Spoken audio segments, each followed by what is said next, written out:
नमस्कार दोस्तों, आज हम कुंडली के माध्यम से कैसे जानें कि जातक की होने वाली पत्नी सुंदर, सुशील, सौम्य या अच्छे स्वभाव की हो सकती है। तो इस बारे में जानने के लिए आज हमने यहाँ पे एक काल पुरुष की कुंडली और कुछ बिंदु हैं जो कुंडली में जिस तरह के योग होते हैं, अगर वो रहते हैं तो वैसी स्थितियों में स्वभाव जो पत्नी होने वाली पत्नी है उसका अच्छा होगा, सुशील होगी, सौम्य होगी। हमारे सामने एक चार्ट है, ये काल पुरुष की कुंडली कह सकते हैं है। और यहाँ पे जो शुभ ग्रह होते हैं, यहाँ हमने लिखा हुआ शुभ ग्रह कौन से होते हैं। गुरु हो गए, शुक्र हो गए, चंद्र हो गए, बुध हो गए। उसके अलावा यहाँ पे हम दो भाव की मुख्यतः बात करेंगे। लग्न, जो पहला भाव होता है इसको लग्न बोलते हैं, और सातवां भाव इसको सप्तम भाव बोलते हैं या जाया भाव भी बोलते हैं। जाया मतलब कि पत्नी या भार्या, जो भी कह सकते हैं इसको। तो ये दो भाव महत्वपूर्ण हैं, चार जो शुभ ग्रह महत्वपूर्ण हैं। और शुभ राशियां या इनमें जो राशि होगी वो भी महत्वपूर्ण होती हैं, क्योंकि इससे ग्रहों की ओनरशिप देखी जाती है और उनका मजबूत या उनके जो शुभता होती है उसका विचार किया जाता है। तो आप सभी का मेरे चैनल में स्वागत है। अगर आपको मेरा वीडियो अच्छा लगता है तो इस चैनल को लाइक करें, वीडियो को भी आप शेयर करें, उसको वॉच करें और कमेंट करें और अधिक से अधिक इसको प्रमोट करें। आइए हम शुरू करते हैं। हमारे साथ मैंने कुछ यहाँ बिंदु लिखे हुए हैं। तो इसमें सबसे पहले है कि अगर सातवां सप्तमेश या शुक्र जो है शुभ नवांश या राशि में हो। सप्तमेश मतलब कि यहाँ पे जो भी राशि लिखी होगी उसका जो ओनर होगा, जैसे यहाँ पे मान लीजिए 7 लिखा तो शुक्र हो गया, 4 लिखा तो चंद्र हो गया, उसका जो ओनर है शुभ नवांश में या शुभ राशि में, अगर इसी लग्न चार्ट में किसी शुभ राशि में बैठा है, अगर यहाँ पे चंद्रमा गुरु की राशि 9 में बैठा हुआ है, शुभ राशि हो गई। शुभ राशियाँ कौन कौन सी होती हैं, इनको हम कह सकते हैं गुरु की राशि 9, 12 शुभ हो गई। शुक्र की जो है 2, 7 राशि जो होती है नंबर, वो शुभ राशि माना जाता है। चंद्रमा की केवल एक ही राशि होती है 4 नंबर, कर्क राशि, वो भी शुभ राशि मानी जाती है अगर पक्ष बली है। और बुध की 3 और 6 राशि शुभ मानी जाती हैं। तो ये ग्रहों, क्योंकि ये शुभ ग्रह की कैटेगरी में आते हैं, तो इनके द्वारा जो भी ओनरशिप है राशियों की वो शुभ राशि में आएगा, जो ये हमको ध्यान में रखना चाहिए। तो ये पहला बिंदु हो गया। अब दूसरा है कि शुभ कर्तरी योग सप्तम भाव में हो।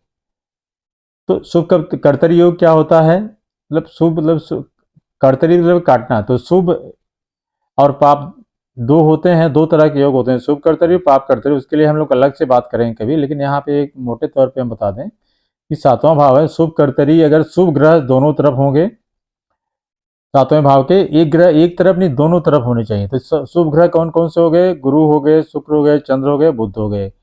इन चारों में से अगर 3 यहाँ पे हैं, एक यहाँ पे है, या 3 यहाँ है, एक यहाँ पे है, या 2 यहाँ पे है, 2 यहाँ पे है, तब ये शुभ कर्तरी योग कहा जाएगा। और इसमें जो पत्नी का जो स्वभाव होगा वो निश्चित तौर पे अच्छा होगा, सुशील होगी, सौम्य होगी, ऐसा मानना चाहिए। तो उसके अलावा यहाँ पे सप्तमेश और सप्तम भाव जो है, इन पर अच्छा प्रभाव होना चाहिए, ये भी देखना चाहिए अपने को। तो एक बिंदु यहाँ पे मैं बताना चाहूँगा दोस्तों, जो भी मैं आपको फार्मूला यहाँ बता रहा हूँ उनका आप जो आंख मूंद कर एक तरफा उस पर विश्वास नहीं कर सकते हैं। अगर सातवें भाव पे किसी अन्य मेलेफिक का अगर असर पड़, मान लीजिए यहाँ शनि बैठा हुआ है, शनि यहाँ बैठ के जो है सातवें भाव को देख रहे हैं, उनकी दृष्टि पड़ रही है। यहाँ मान लीजिए राहु अगर बैठते हैं तो राहु यहाँ अपनी 5वीं दृष्टि से इस भाव को देखेंगे। इसी तरीके से अगर मंगल यहाँ बैठते हैं तो मंगल भी देखेंगे 7वीं दृष्टि से। तो हमको ये भी देखना है कि किसी भी तरह का दृष्टि संबंध जो होता है, मैल्फिक संबंध नहीं होना चाहिए। तो ये भी हमको ध्यान में रखना है। तो अगला जो बिंदु है उसमें शुक्र चंद्र अगर 7th इनकी ओनरशिप है, अगर यहाँ पे 7 लिखा है, 2 लिखा है, 4 लिखा है, अगर इनकी ओनरशिप है और अपने मित्र के की राशि में बैठे हों, या मित्र के या शुभ नवांश में बैठे हों। नवांश मतलब कि जो नवांश चार्ट जो होता है उसमें इनकी स्थिति जो है शुभ राशियों में होने चाहिए, तब भी जो है होने वाली पत्नी में शुभता रहेगी, अच्छे स्वभाव की होगी, ये मानना चाहिए। अगला जो बिंदु है इसमें अगर ये सातवां भाव हो गया, पहला भाव मालूम है आपको। सातवां भाव अगर मजबूत है, मजबूत कैसे होगा सातवां भाव, सातवां भाव का जो स्वामी होगा इस पे उच्च में होगा, स्वराशिष्ट होगा और षड्बल में मजबूत होगा, उसकी डिग्री अच्छी होगी। इसके अलावा इस पर किसी अशुभ ग्रह की या पाप ग्रह की दृष्टि नहीं होगी, तब ये मजबूत कहलाएगा सातवां भाव। तो अगर लग्न से मजबूत है सातवां भाव, तब भी होने वाली जो पत्नी है वो अच्छे स्वभाव की होगी, उसमें शुभता रहेगी। यहाँ तक कि वो बड़े घर से, परिवार से बिलोंग कर सकती है, अच्छी कैटेगरी से, अच्छे परिवार से, कुलीन परिवार से उसका संबंध हो सकता है। अगला जो इसमें बिंदु है कि सप्तमेश, अगर सप्तमेश या शुक्र जो है शुभ ग्रह से संबंधित हो। सप्तमेश मतलब कि इसके जो स्वामी हो गए, और शुक्र, अगर इनका संबंध बृहस्पति से हो रहा है, चंद्रमा से हो रहा है, दो में एक ही होंगे, या यहाँ पे सप्तमेश शुक्र होंगे या चंद्रमा होंगे, तो तीनों जो शुभ ग्रह हैं उनका अगर संबंध कहीं न कहीं सेवंथ लॉर्ड या शुक्र से इनका हो रहा है, तब भी होने वाली पत्नी में शुभता रहेगी, अच्छे स्वभाव की हो सकती है, अच्छे गुण उसके अंदर रहेंगे, ऐसा मानना चाहिए। अगर सातवां भाव जो है मजबूत हो और गुरु सातवें भाव में हो, या गुरु की दृष्टि इस भाव पर पड़ती हो, तब भी एक अच्छा, एक मजबूत भाव माना जाएगा, और पत्नी के स्वभाव, उसका गुण अच्छे होंगे, ऐसा मानना चाहिए। लेकिन ये भी देखना चाहिए कि इस भाव पे किसी अन्य ग्रह की, मेलेफिक जो प्लैनेट है उसकी दृष्टि ना हो, और गुरु शुभ होने चाहिए। ये भी महत्वपूर्ण एक फार्मूला होता है।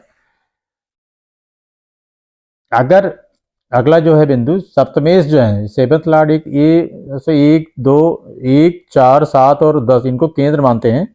अगर सेवंथ लॉर्ड यहाँ जो भी राशि लिखी है वो केंद्र में हो, अगर कोई भी ग्रह जो है केंद्र में होता है तो वैसे भी वो मजबूत होता है,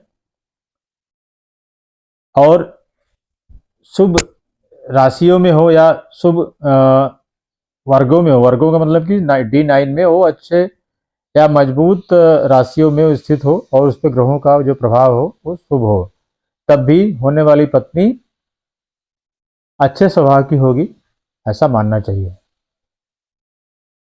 गुरु की सप्तम दृष्टि के बारे में कहा जाता है, गुरु की दृष्टि जहाँ पे होती है वहाँ पे अमृत बरसता है।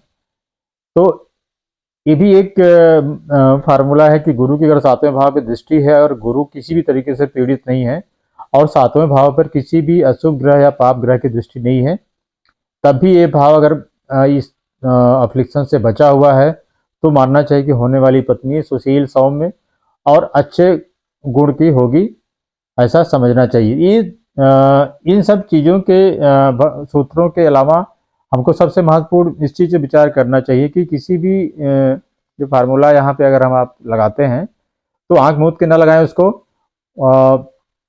क्योंकि दूसरे ग्रहों का या दूसरे प्लैनेट का या नवांश में उनकी स्थिति भी देखना चाहिए, और किसी भी पाप ग्रह की दृष्टि इस पर नहीं होना चाहिए, या इसके कारक शुक्र पर नहीं होना चाहिए, या इसके स्वामी पर नहीं होना चाहिए। मतलब तीन चीज़ें महत्वपूर्ण होती हैं, सप्तम भाव, सप्तमेश मतलब कि यहाँ जो राशि है उसके जो है स्वामी और शुक्र, ये तीन चीज़ें होती हैं। अगर ये तीनों अफ्लिक्शन से बचे हैं, किसी भी तरह का पाप प्रभाव उनके ऊपर नहीं है, तो ये मानना चाहिए कि होने वाली पत्नी बहुत अच्छे स्वभाव की, सुशील, सौम्य होगी, अच्छे गुणों से पूर्ण होगी, ऐसा मानना चाहिए। तो दोस्तों, मेरा वीडियो कैसा लगा आपको? उम्मीद है कि आपको ये जानकारी अच्छी लगी होगी, और जब भी आपको देखना है इस तरह से हमने ऐसी जानकारी जो आपको बताई है मोटे तौर पे, इसके आधार पे काफ़ी कुछ आप अनुमान लगा सकते हैं अपनी कुंडली देख के। सभी को नमस्कार, धन्यवाद।